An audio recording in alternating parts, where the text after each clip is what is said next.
4 books. His first book, The Racial Contract, won a Myers Outstanding Book Award for the study of bigotry and human rights in North America. His second book, Blackness Visible, Essays on Philosophy and Race, was finalist for the award for the most important North American work in the social philosophy of the year. He is currently working on a collection of his Caribbean essays. And again, it is my pleasure to introduce Dr. Charles Mills.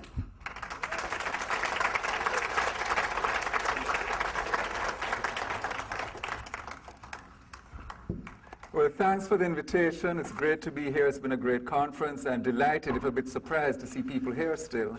So I hope you're still here by the time this is over. Okay, let me start my watch since Emily leaves. In case it's a bit puzzling, I'm not saying we should materialize race. I'm saying race is a ready material, and then the question is, how does one theorize this? And how does one theorize this in a framework where it makes sense to say some things are material and some things are not? So this is an attempt to sort of explain, if race is material in the first place, how could it be material, and then how would that be related to materialities of other kinds? Okay, the metaphysics of race is by now a familiar topic in philosophy. Philosophers interested, okay, can everyone on here? Yeah, okay. Philosophers interested in the subject of race found themselves presented with 2 main alternatives. Traditional, read racist, old-fashioned biological conceptions of race, racial naturalism, racial realism, racial essentialism, racial biologism, and a nouveau liberal white colorblindness, racial eliminativism, that urged we drop the concept from our vocabulary altogether. Either race was natural, or like witches and phlogiston, race did not really exist. Most theorists, the important exceptions being Anthony Appiah and Naomi Zak, chose to reject both alternatives and sought instead to carve out a metaphysical space for race as neither biological nor non-existent, but socio-politically constructed. Indeed, not alas primarily because the work of philosophers whose cultural influence is, I'm afraid, quite marginal, the claim that race is constructed has long since become a cliché. But the consensus in the radical academy on this point conceals deep theoretical divergences on the nature of this construction. Is the construction of race meant to demarcate a contrast with a large number of things that are not constructed? Or is it that everything is constructed, so that race falls uninterestingly into this category simply by virtue of the major premise? And what, in any case, or in these different cases, are the constituents, the building blocks, so to speak, of this construction? Are they discourses, prejudices, culture, performance? How might they be related to different theorists' competing views of the workings of socio-political causality and their different framings of the role of the body? Above all, my primary focus here, can older, now seemingly outdated and perhaps even discredited categories, famously associated with the Marxist tradition, categories like materialism, can they illuminate the debate? Does it make sense to think of race as material? If so, how? And what insights might this give us into its dynamics? That's introduction. So, beginning review of the Marxist framework, especially for the younger generation. As most people in this room by now, you get old, everybody becomes a younger generation. So an audience for whom this is likely to be an obsolete paradigm. Okay, so the heyday of Marxist influence in the academy, now long past. Materialism was a key term. But with the rise of post-structuralism, it has largely disappeared from socio-political theory, except in the work of some feminist theorists such as Linda Martin Alcoff. Hey, coincidence, she's here, to whom we will return. Now, though they did not actually use the phrase themselves, this was a later coinage, Marx and Engels basically argued that we should understand society and its members in terms of a social ontology, that this ontology was a materialist one. So their insight was that social structures, specifically class structures, shaped human beings so fundamentally that they created a kind of second nature, transforming them into beings of a particular classed kind. So an ontology was created, a metaphysics of society and the self, which was nonetheless, in contrast to traditional metaphysics, historically variant, in that a different kind of class society would have shaped people differently. And in the projected classless communist society of the future, a radically new socialist man and socialist woman would be born. But the possibility of such epochal future transformations was not supposed to undercut the reality that here and now, the present classed humans were indeed deeply molded by their class membership. So the noun and the adjective in the phrase pull against one another. So both need to be emphasized and the tension maintained. The ontology is social rather than natural, but it is nonetheless an ontology with the corresponding implications of that verb for deep metaphysical shaping. We are what we are in large measure because of social forces, which are contingent and could have been different, but with that said, we still are what we are. Now, what distinguishes Marxism, as emphasized, is a peculiar conception of the social ontology.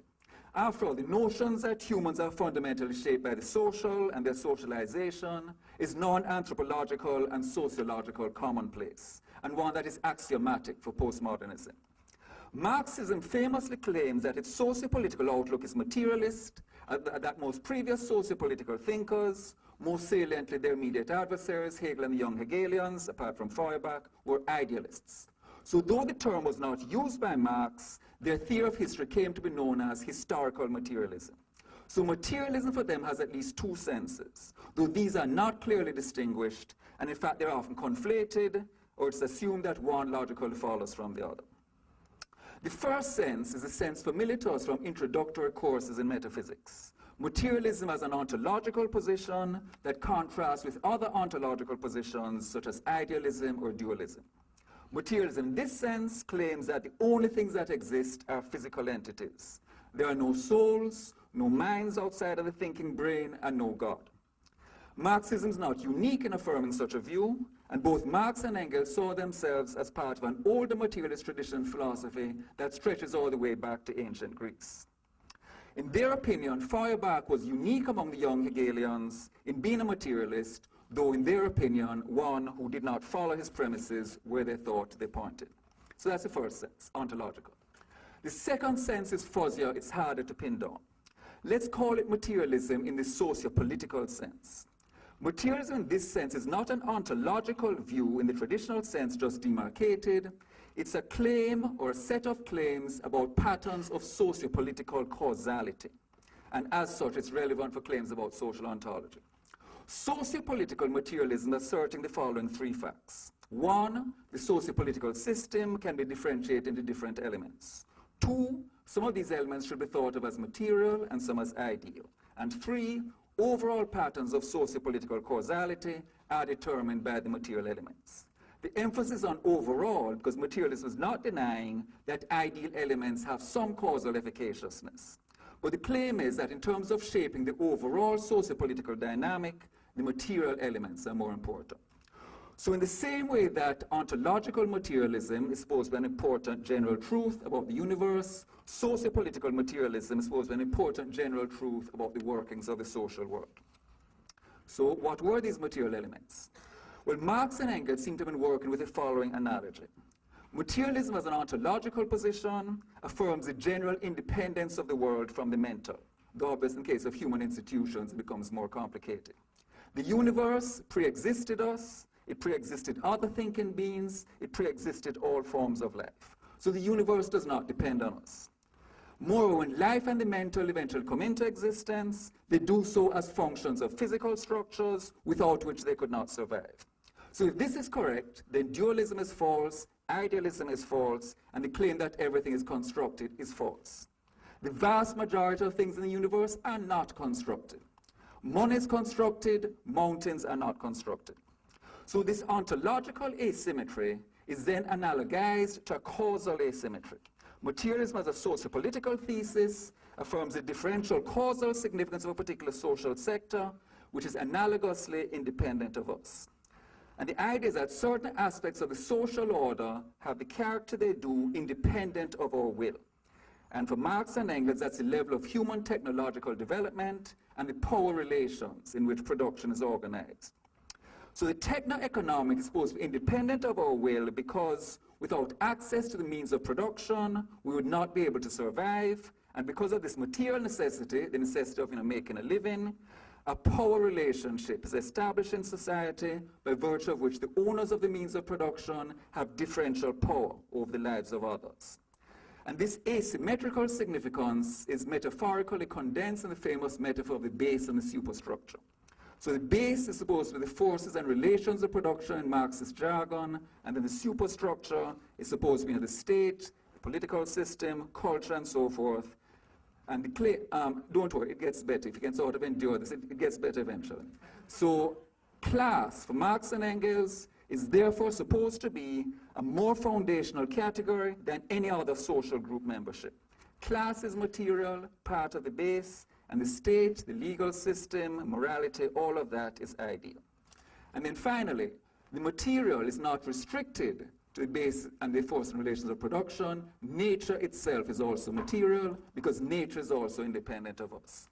But the claim Marx and Engels make is that you cannot assimilate historical materialism to a naturalistic materialism, because human beings are distinguished from other animals not by virtue of being created by God and set above the rest of humanity, a worldview that Marx and Engels obviously would have rejected, but by virtue of having our natural capacities, the capacity as human beings to significantly alter the natural world and react back upon it, so that natural causality is increasingly mediated through the social. So Marx and Engels thought that theories of geographical determinism, theories of biological determinism are false because they don't take account of the way in which natural variables are modified and changed by the social sector.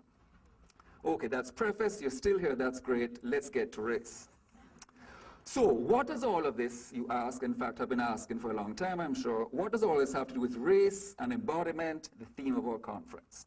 So the question I'm asking is, how would those who are sympathetic to Marxism, materialism, and a political economy approach to race? So these are ancient categories, political economy. We're not talking about Foucault and Derrida, and in our discourse, we're talking about old-fashioned political economy.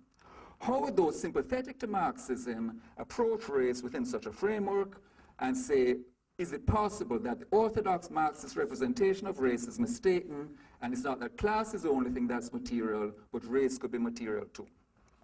So at this point, I would like to introduce as a reference point the work of Linda Martin Olkoff, a participant in our conference.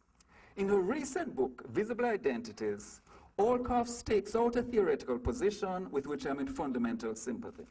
And in a sense, what I'm trying to do here is to develop and extrapolate what I take to be her line of argument. Not, of course, that I expect you would necessarily agree with me in all the claims I'm going to make. For Linda, too, is trying to recuperate materialism for race and gender identities.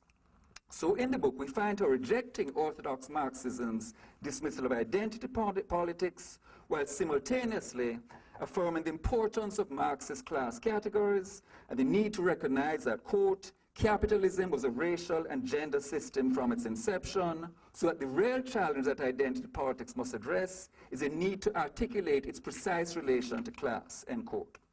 She's hostile, as virtually all feminist philosophers are, to a biologistic naturalism about gender, while simultaneously, as significantly fewer do, warning that, quote, post-structuralism threatens to deconstruct the feminist subject as well as the female subject, and rejecting Judith Butler's view that all is culture and performance.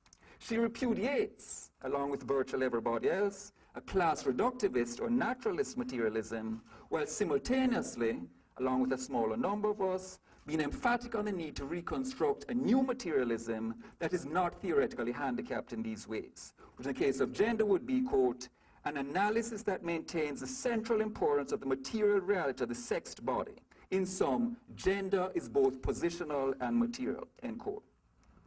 So Linda is in agreement with classical Marxism and hostile to post-structuralist feminism on the importance of the material ideal distinction, while rejecting classical Marxism's restriction of materiality to class.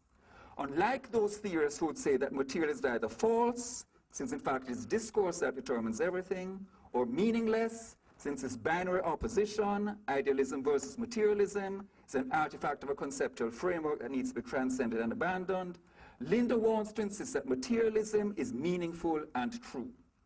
So the question I want to ask then is, what about race? Linda's self-consciously materialist counter-theorization of identity politics in her book, and what you could also call identity metaphysics, is focused more on gender than on race. But she does say in her chapter on mixed race that, quote, any materialist account of the self must take race into account, close quote. So clearly she endorses such a project in principle.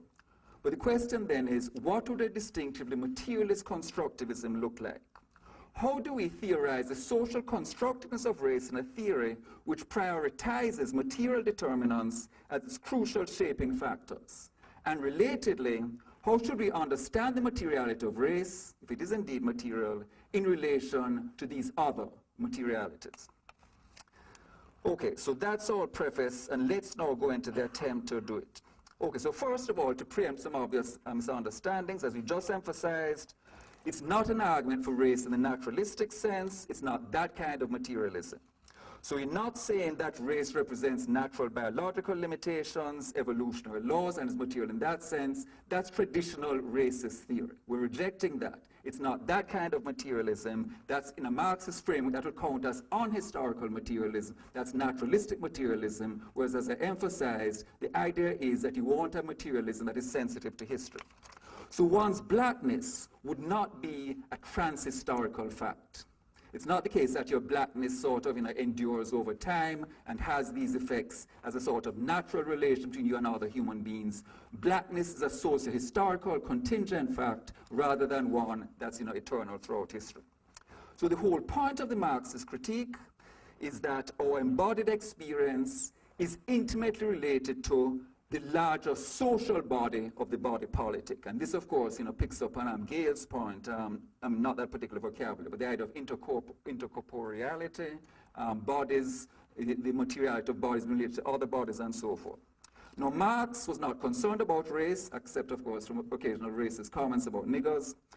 But his discussion about alienation makes it clear that our relation to ourselves, our relation to the world, is determined by class society. So if you think of the early manuscripts, the 1844 manuscripts, and the concepts there, alienation from your product, from others, from our species being, from the world, that's not intrinsic to the human condition as such.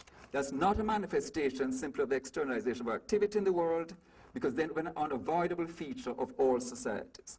What Marx is emphatic on is that this is a consequence of the emergence of class society, as a result of which you are a relation of domination to what he called the ruling class.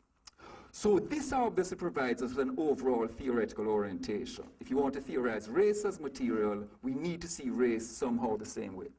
But we're disadvantaged. We're disadvantaged looking at the Marxist text because Marx himself did not recognize white supremacy as a system in itself. He recognized class domination as a system in itself. He did not recognize racial domination as a system. So if we look at one of the most famous treatments of black embodiment in the literature, Fanon's Black Skin, White Mask, which has already been cited here, what does he emphasize in his introduction? He says, he does not come with timeless truths.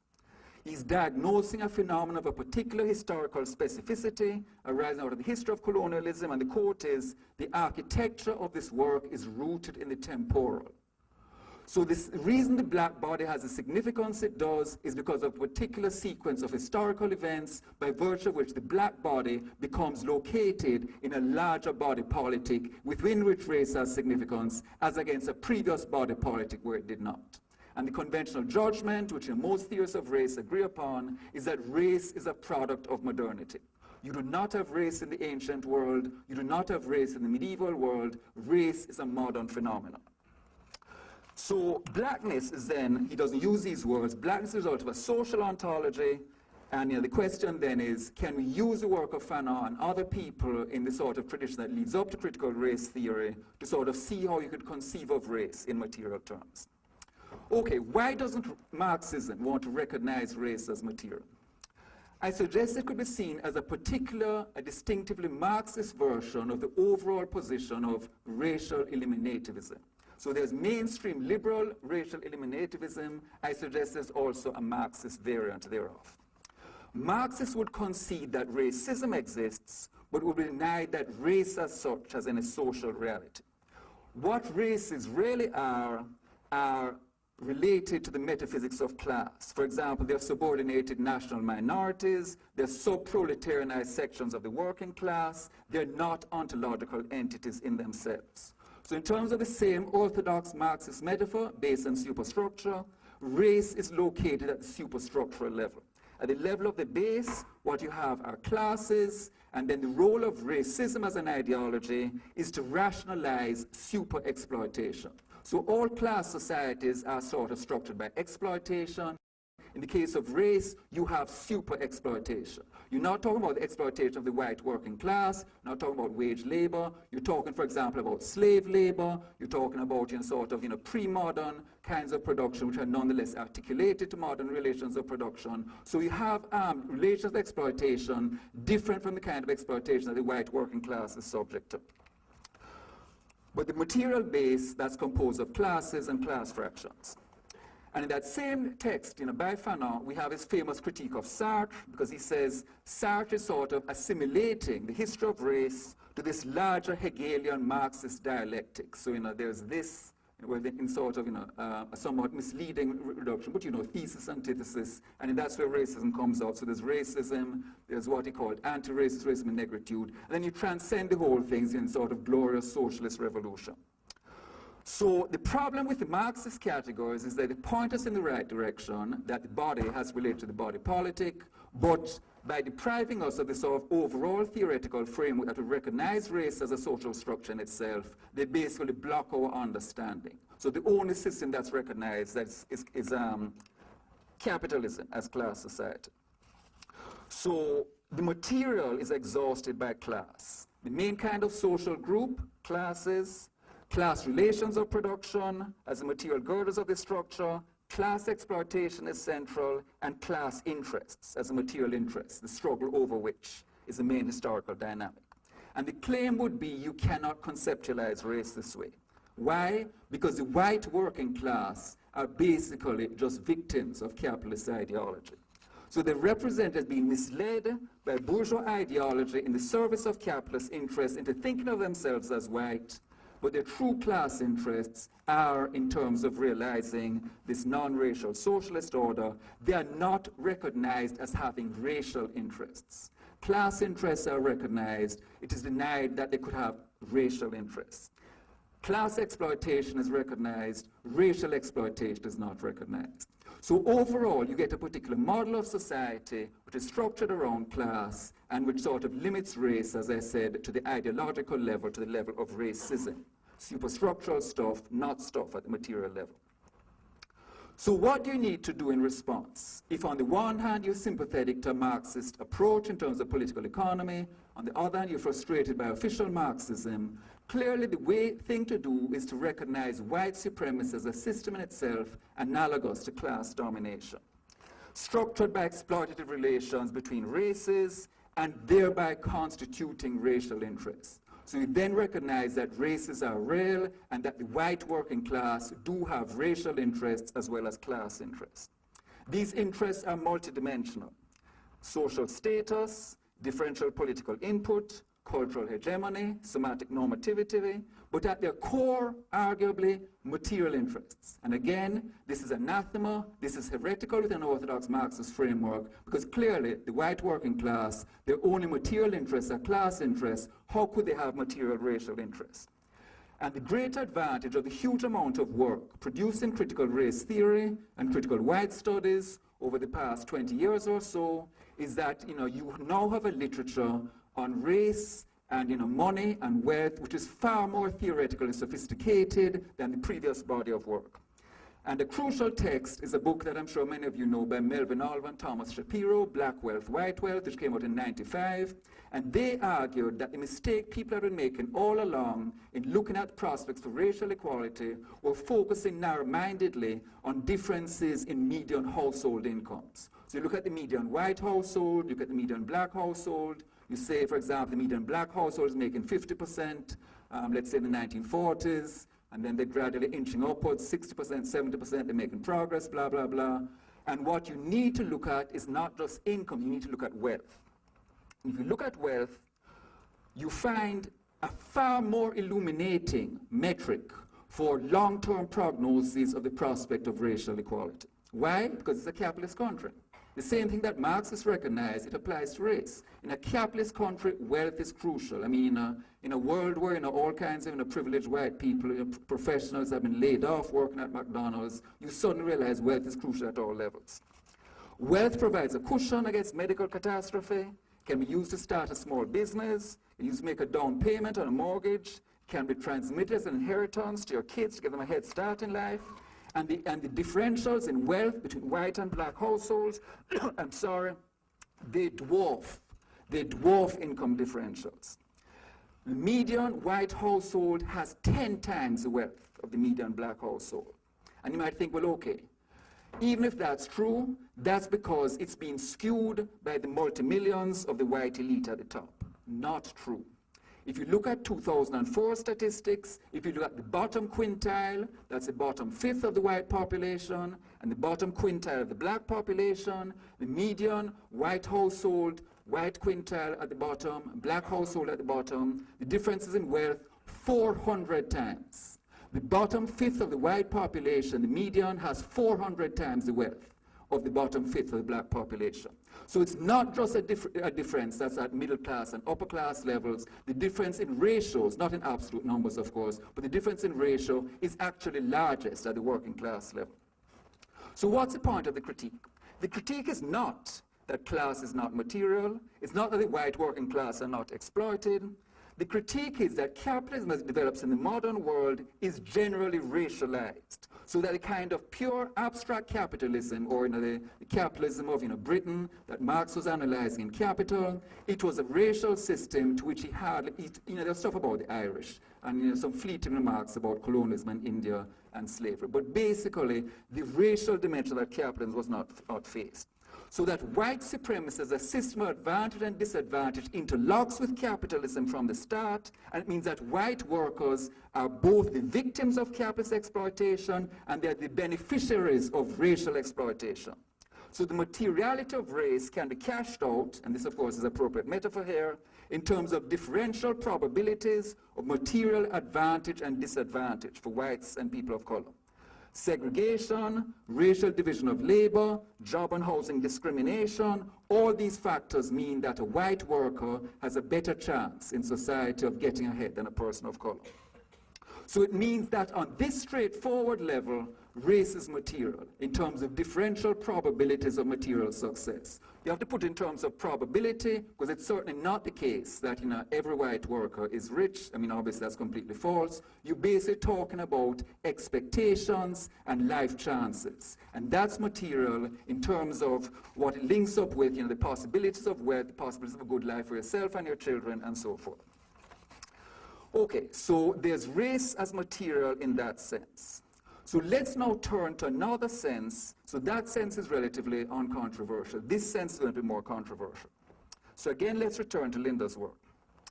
In a section of chapter 6 of her book called Is Sex Like Race?, she points out a crucial difference between race and sex. There is no racial entity or physiological structure corresponding to the variable of reproductive role. And here I quote, "Gender identities in some variation seem to be, unlike race, historically ubiquitous, hardly recent, and based on a set of biological features with more morphological substance than biologically insignificant physical attributes, such as skin color, the shape of the nose or eyes, or hair type," end quote. So gender is far older than race. Gender is embedded in the history of the species much more deeply than race. So Linda observes, in regard to race, it makes much more sense to look at the global political economy and the history of colonialism for an understanding of why and how skin shades gained such ontological significance in recent centuries, end quote. So she talks about political economy, she also talks about ontological significance, and the question then is, how do you sort of focus on the distinctive political economy of race and link that to these broader materialities of gender and class? So here's the approach I'm going to take. So again, for the, not that they necessarily want to identify themselves as such, for the older among us, shall I say, not old, for the older in the audience, some people here at least will remember socialist feminism.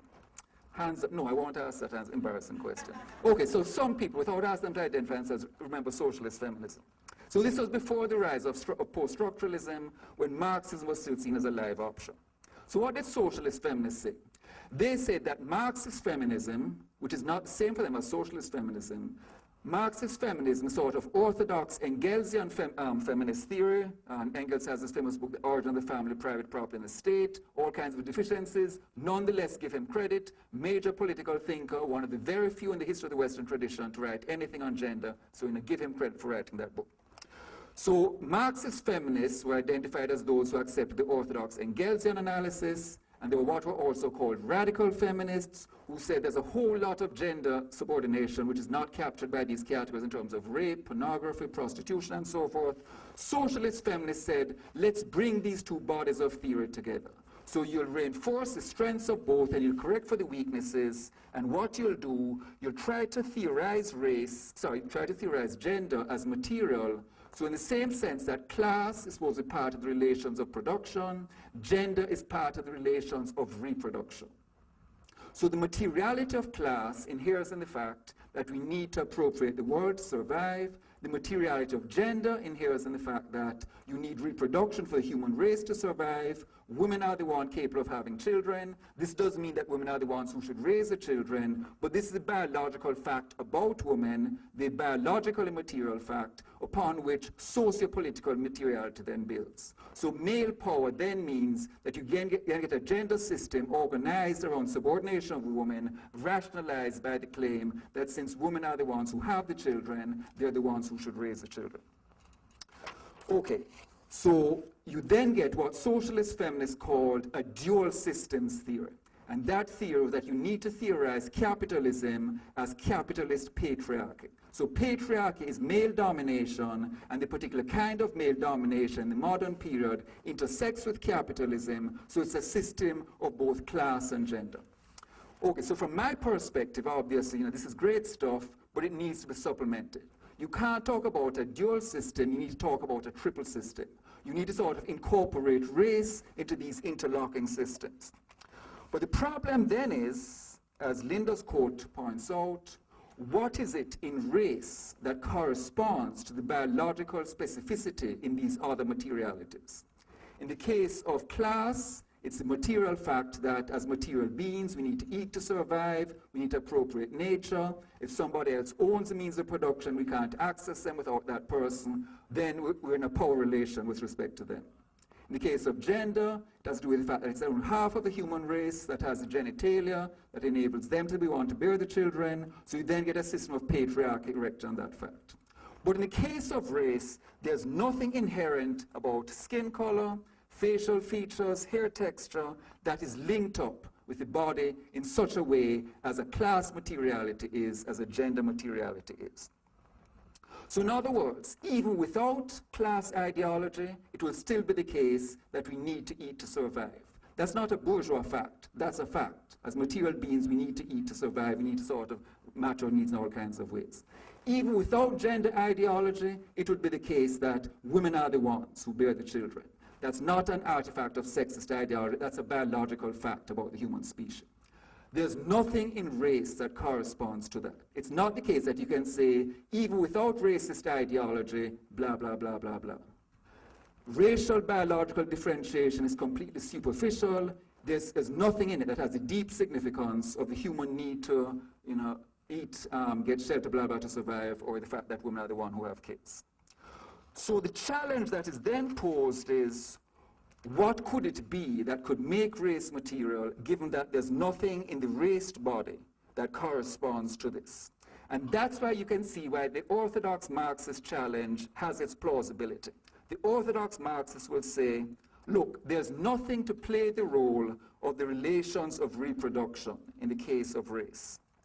If you want to talk about slave labor, then you can just talk about that as in a particular kind of labor formation. So there's free wage labor, there's slave labor, those are class categories. If you want to talk about black workers not getting a fair chance at jobs in the capitalist market after emancipation, that's sub-proletarianized sections of the working class. Those aren't racial categories, those are class categories.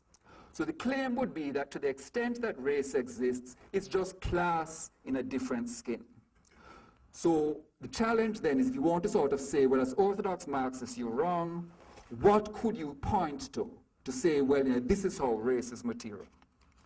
So my argument is going to be that we can develop the category of personhood in such a way that its material dimension is revealed, and that relations of personhood / sub-personhood could play the role for race of these other kinds of material factors, and would sort of complement the relations of production of orthodox Marxism, the relations of reproduction of socialist feminism. You'd also have, in addition to those two, relations of personhood / sub-personhood. Now, on the face of it, it's an unpromising category. The whole discourse of personhood is an ethical discourse. It's classically associated in the modern period, for example, with Kantianism. It's not the tradition of political economy. And in fact, many people have interpreted Marxism as basically an amoralist or anti-moralist body of theory. So how could you bring together such divergent theoretical foundations? Here's my claim. We should see personhood as a category that is both ethical and political economic. It is ethical in that it expresses the moral standing of human beings and intelligent aliens, of course, and the rights, freedoms, and duties they should have. But it is also political economic in that the norms for its application are not determined by the intrinsic features of human beings, but by their social recognition or non-recognition. In other words, even if all humans are persons, apart from the usual problem cases, you know, like brain dead, they will not be recognized as such unless they have a certain status within the political economy. So the problem with the sort of orthodox mainstream philosophical narrative is that it fails to sort of make front and center how racially restricted the category of personhood was. It focuses on the Western experience, and it talks about populations who are class divided, but nonetheless recognized as human, who are gender divided, but nonetheless recognized as human, and it doesn't want to acknowledge the extent to which whiteness was a prerequisite for personhood. So that, you know, apart from these divisions within the human population, there's a subhuman population, and that's the population of people of color. They're not even within the sort of theoretical arena that you know, these categories are focusing on. So modernity, the advent of modernity, removes the formal class barriers between Europeans, the barriers between lord and lady and serf, and it replaces those with a new kind of barrier, race, which is no longer acknowledged as such. And it then means that people of color count as sub-persons, and as such, it means that you then have the triple system we're talking about. You have relations of production and relations of reproduction, and they rest on a base of relations of personhood, sub-personhood, in which the European population, not merely within Europe, but the countries Europeans settle, are then positioned above a subhuman population of people of color whose personhood is not recognized. And it then means that race, I would argue, is material in that it is because of racial membership that you're then entitled to or debarred from normal human treatment. So the categories of capitalist and worker, the categories of male and female, are in a sense secondary to more fundamental categories, categories which appear natural, but are in fact the categories of a particular political economy which says the human race is coextensive with the white race. And those outside the boundaries of the white race are not really fully human. So it would mean that we would now have a principled rather than ad hoc theoretical foundation for linking race to political economy and rethinking orthodox Marxist political economy, which only recognizes class. So that could seem theoretically promising. But nonetheless, the same challenge still arises. Look, what is a material fact about the subordinated races that corresponds to the material fact of human dependence on production, or the fact of dependence of the reproduction of the human race on a woman's capacity to bear children? What is there in race that matches up to that? So what I would claim is that you then have to say the materiality of race cannot be conceptualized in quite the same way as these other materialities. Okay. At all times, we are constrained by the facts of natural necessity and human reproductive capacities. It's not the case that race constrains us in the same way. But once the decision is taken by Europeans to bring race into existence, race then takes on a life of its own and a materiality of its own. And what it then means is that since race is seen as a demarcator of the human and the less than human, it means that you get a category which is structural, which is central to the structuring of the modern white life world. And it's not merely a category at the ideological level, it's a category that is manifested in social institutions, by social practices, by segregation, by particular populations being located here rather than there. And bodies in this world now acquire an immense racialized significance insofar as the markers on these bodies bespeak their membership in the ranks of the fully human or outside the ranks of the fully human. So race, which is originally not material, is distinguished from class and gender in being a materiality that is brought into existence at a particular time period. So there's a fundamental difference between the materiality of race and these other materialities. That's one crucial difference. And the other crucial difference is in where this materiality inheres. So here I'm going to quote again from Linda, who's drawing here on Merleau-Ponty.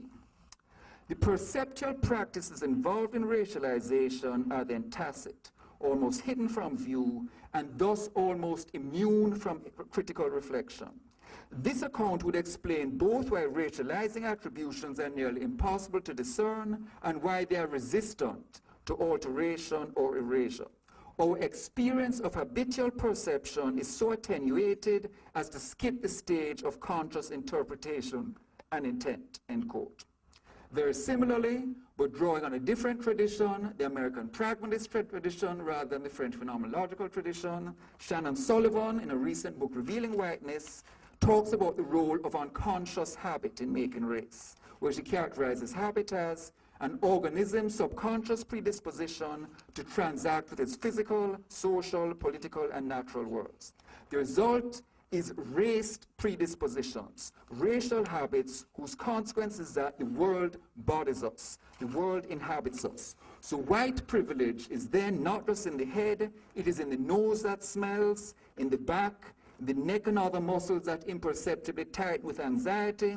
A person's psychological disposition toward the world can be found throughout her body, end of quote. The social ontology of a racialized body politic becomes incarnated in the bodies of its members, fleshed out in their reactive behaviors, incorporated in their perceptions and conceptions. Socialized from birth to discern race, the marker of full and diminished personhood, we learn to apprehend the world through a grid whose architecture has been shaped by blueprints, still functioning independent of our will and conscious intent, and resistant to a self-conscious redrawing. So this is where the materiality comes in. It's voluntary, it's not a decision that had to be made, but once it has been made, it then embeds itself, it then becomes resistant. And this resistance to sort of our will is how the materiality of race manifests itself. So Marx wrote that in class society, the human sense is becoming human, reflecting the alienation of the social order. A historical materialism sensitized to race would recognize similarly how material structures of white domination, originally created by human causality, now in reified and coercive ways blind the vision of the white eye. Racial demarcators trigger responses of which we are not even aware, shaping our views in processes completed in fractions of a second and largely immune to intervention at the conscious level. Our bodies, material, have learned to see other bodies, also material, through a socially originating but now materially embedded apparatus originally established hundreds of years ago to differentiate full persons from those seen as less than full persons, and which continues to influence us today. Race is indeed material. If this analysis is plausible, it shows not just how historical materialism would need to be rethought, but how complex materiality is as a category, and how its different class, gender, race incarnations would have to be related to one another for any comprehensive anatomy of our individual and social bodies. Thank you.